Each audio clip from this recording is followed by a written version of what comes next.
Hi விவோஸ், இன்னைக்கான வீடியோவில் என்ன நடக்கலாம்னு சொல்லிட்டு பார்க்கலாம். வீடியோக்குள்ள போகிறதுக்கு முன்னாடி நம்ம சேனலை லைக் அண்ட் சப்ஸ்கிரைப் பண்ணிவிட்டு கொஞ்சம் சப்போர்ட் பண்ணுங்கள். வாங்க இப்போ வீடியோக்குள்ள போகலாம். ரேவதியை ஹாஸ்பிட்டலில் சேர்த்துடுறாங்க. ரேவதியோட இந்த நிலைமை என்னென்னு எல்லாருமே வெளியில் அழுதுகிட்டு இருக்காங்க. அப்போ டாக்டர்ஸ்லாம் ரேவதியை செக் பண்ணுறாங்க.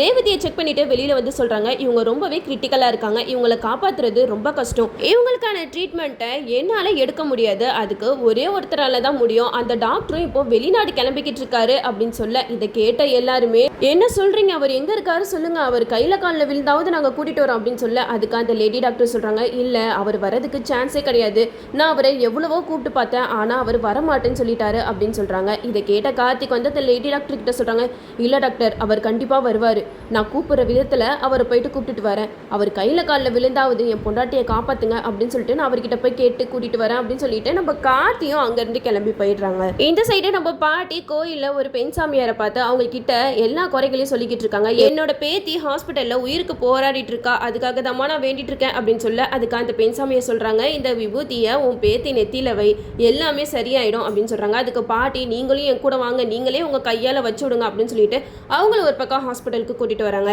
இந்த சைடு நம்ம கார்த்தி அந்த டாக்டரோட அட்ரஸ் எல்லாம் வாங்கிட்டு அவங்க வீட்டுக்கு போகிறாங்க. அங்கே போயிட்டு அந்த டாக்டரை மீட் பண்ணி பேசுகிறாங்க. அவங்க கிட்ட எவ்வளவோ கெஞ்சுறாங்க, ப்ளீஸ் டாக்டர் உங்களால் மட்டும்தான் என்னோட ஒய்ஃப்க்கு ட்ரீட்மெண்ட் பார்க்க முடியும், எப்படியாவது என்னோட ஒய்ஃபை காப்பாற்றுங்க அப்படின்னு சொல்லிட்டு கேட்க அதுக்கு அந்த டாக்டர் சொல்கிறாங்க, இல்லை எனக்கு வெளியூரில் ஒரு முக்கியமான வேலை இருக்குது, நான் மட்டும் அங்கே போகாமல் இருந்துட்டேன்னா அப்புறம் எனக்கு பெரிய லாஸ் ஆகிடும் அப்படிங்கிற மாதிரி சொல்கிறாங்க. அதுக்கு கார்த்தி சொல்கிறாங்க, உங்களுக்கு எவ்வளோ சார் லாஸ் ஆகும், அந்த லாஸ் எல்லாம் நான் ஈடு கட்டுறேன் அப்படிங்கிற மாதிரி கார்த்தி ரொம்பவே கெஞ்சிக்கிட்டு இருக்காங்க. ப்ளீஸ் சார் உங்களால் மட்டும்தான் என்னோட ஒய்ஃபை காப்பாற்ற முடியும் அப்படின்னு சொல்லிட்டு அவர்கிட்ட ரொம்பவே கெஞ்சி ஹாஸ்பிட்டலுக்கு கூட்டிகிட்டு வராரு. இந்த சைடு சந்திரா வந்து காளியம்மாக்கு கால் பண்ணி சொல்கிறாங்க, சாமுண்டீஸ்வரியோட பொண்ணை காப்பாற்றவே முடியாது போல, அவள் ரொம்பவே சீரியஸாக இருக்கா, அவள் பொழைக்கவே மாட்டான்னு தான் சொல்கிறாங்க அப்படின்னு சொல்ல இதை கேட்ட காளியம்மா ரொம்பவே சந்தோஷப்படுறாங்க.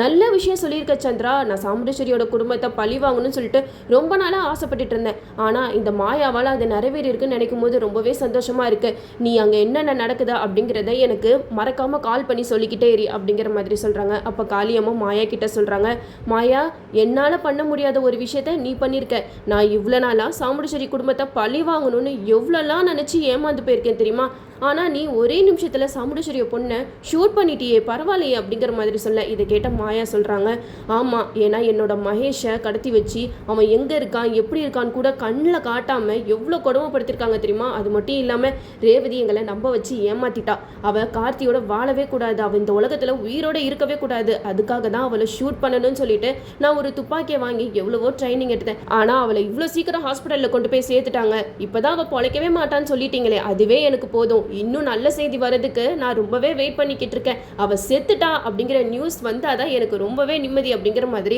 மாயா வந்து காளியம்மா கிட்ட சொல்லிக்கிட்டு இருக்காங்க. அதுக்கு காளியம்மா சொல்கிறாங்க, நீ எவ்வளோ பெரிய வேலை பண்ணியிருக்க தெரியுமா, அதுக்காக நீ இங்கே இருக்கலாம், நீ சுதந்திரமா எப்படி இருக்கணும்னு ஆசைப்படுறியோ அந்த மாதிரியே இருந்துக்கோ அப்படிங்கிற மாதிரி காளியம்மா மாயாவை அவங்க வீட்டிலே தங்க வச்சிடுறாங்க. இந்த சைடு ராஜராஜன் மயில் ரெண்டு பேருமே சாமுண்டீஸ்வரி கிட்ட சொல்லிக்கிட்டு இருக்காங்க, அத்தை நீங்கள் எதுக்கும் கவலைப்படாதீங்க, ராஜா தான் போயிருக்கான்ல, ராஜா போன காரியத்தை முடிக்காமல் வரமாட்டான், கண்டிப்பாக அந்த டாக்டரை எப்படியாவது பேசி கூட்டிட்டு வந்துடுவான், நீங்கள் வேணா பாருங்களேன், அந்த டாக்டர் வந்து ரேவதிக்கு ட்ரீட்மெண்ட் பார்த்து எப்படியாவது ரேவதியோட உயிரை காப்பாற்றிடுவாங்க, நீங்கள் எதுக்கும் கவலைப்படாதீங்க அப்படிங்கிற மாதிரி சொல்ல இதெல்லாம் கேட்ட சாமுண்டீஸ்வரி மயில் கிட்ட சொல்கிறாங்க, அந்த நம்பிக்கையில் தான் மாப்பிள்ளை நானும் இருக்கேன், கண்டிப்பாக எனக்கு மாப்பிள்ளை மேலே நம்பிக்கை இருக்குது அப்படின்னு சொல்லிட்டு எல்லாம் வெயிட் பண்ணி பார்த்துக்கிட்டு இருக்காங்க. அப்போ கார்த்திக் வந்து அந்த டாக்டரோட வராங்க. அந்த டாக்டரை பார்த்ததுமே எல்லாருமே பயங்கர ஷாக் ஆகுறாங்க. அந்த லேடி டாக்டர் அதுக்கு மேலே பரவாயில்லையே, நான் கூப்பிட்டு இந்த டாக்டர் வரவே மாட்டேன்னு சொல்லிட்டாரு, ஆனால் இவர் போயிட்டு என்ன சொன்னாருன்னு தெரியல, போனவர் திருப்பி வந்துட்டாரே பரவாயில்லையே அப்படின்னு சொல்லிட்டு லேடி டாக்டர் சொல்லிக்கிட்டு இருக்காங்க. அதுக்கு மயில் சொல்கிறாங்க, அதுதான் எங்கள் ராஜா, ராஜா மட்டும் ஒரு வேலையை செய்யணும்னு நினச்சிட்டான், அதை முடிக்காமல் விட மாட்டான் அப்படின்னு சொல்லிட்டு மயில் சொல்லிக்கிட்டு இருக்காங்க. இந்த சைடு நம்ம கார்த்தி அந்த டாக்டரை கூப்பிட்டு வந்து என்னோட ஒய்ஃபை எப்படியாவது காப்பாற்றிருங்க அப்படின்னு சொல்லிட்டு ரொம்பவே அழுகுறாங்க. அந்த இடத்துல டாக்டர் வந்து ரேவதியை செக் பண்ணுறதுக்கு உள்ளே போகிறாங்க. அந்த லேடி டாக்டர் நாங்கள் என்னென்ன ப்ரொசீஜர்லாம் செஞ்சுருக்கோம் அப்படிங்கிறதெல்லாம் சொல்லிக்கிட்டு இருக்காங்க. அவங்க எல்லாமே தரவாக செக் பண்ணி பார்த்துட்டு இவங்களுக்கு ரொம்ப பிளட் லாஸ் ஆயிருக்கு, இவங்களுக்கு சீக்கிரமாக பிளட் ஏற்றணும், அதனால சீக்கிரமாக இவங்களோட பிளட் குரூப்பாக அரேஞ்ச் பண்ணுங்க அப்படிங்கிற மாதிரி சொல்கிறாங்க. வெளியில் வந்து அந்த டாக்டரும் ஃபேமிலி மெம்பர்ஸ் எல்லாருக்கிட்டே சொல்கிறாங்க, அவங்களுக்கு இப்போ பிளட் தேவைப்படுது அப்படின்னு சொல்லும்போது சாமுண்டீஸ்வரி சொல்கிறாங்க, என்னோட பிளட்டும் அவளோட பிளட்டும் ஒன்றா தான் இருக்கும், இருக்கும், தயவு செஞ்சு என்னோட பிளட்டை ஏற்றி அவளை எப்படியாவது காப்பாற்றிருங்க அப்படிங்கிற மாதிரி சொல்கிறாங்க.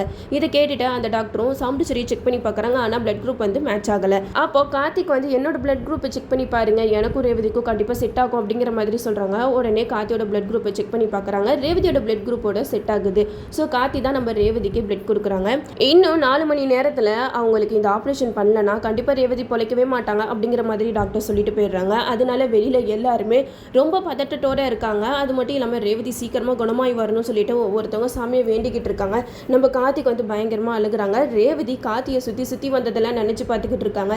இவ்வளோ நாளாக அவளை நம்மளை சுற்றி வந்தாலே அவளை கொஞ்சம் கூட நம்ம கண்டுக்கலை, இப்போ அவள் சாக கிடக்குறா அப்படின்னு சொல்லிட்டு நம்ம கார்த்தி ரொம்பவே ஃபீல் பண்ணிக்கிட்டு இருக்காங்க. கார்த்தி ஃபீல் பண்ணுறதை பார்த்தா ரேவதி சொன்ன மாதிரி 1 மாதத்துலேயே கார்த்திக் வந்து ரேவதி கிட்ட லவ்வை சொல்லிடுவாங்க போல். ஏன்னா இப்போ கதைக்களம் போகிறத பார்த்தா அப்படி தான் இருக்குது. அது மட்டும் இல்லாமல் கண்டிப்பாக நம்ம ரேவதி அங்கே ஐசியூவில் ரொம்ப கிரிட்டிக்கலாக இருக்கும்போது கார்த்திக் கையை பிடிச்சி கேட்பாங்க, ராஜா இப்போயாவது உன் மனசில் உள்ளது என்கிட்ட சொல்லு அப்படிங்கிற மாதிரி கேட்கும்போது கண்டிப்பாக கார்த்திக் வந்து நான் உன்னை விரும்புகிறேன் அப்படிங்கிற மாதிரி தான் சொல்லுவார். இப்படியெல்லாம் நடக்கிறதுக்கு நிறைய வாய்ப்புகள் இருக்குது.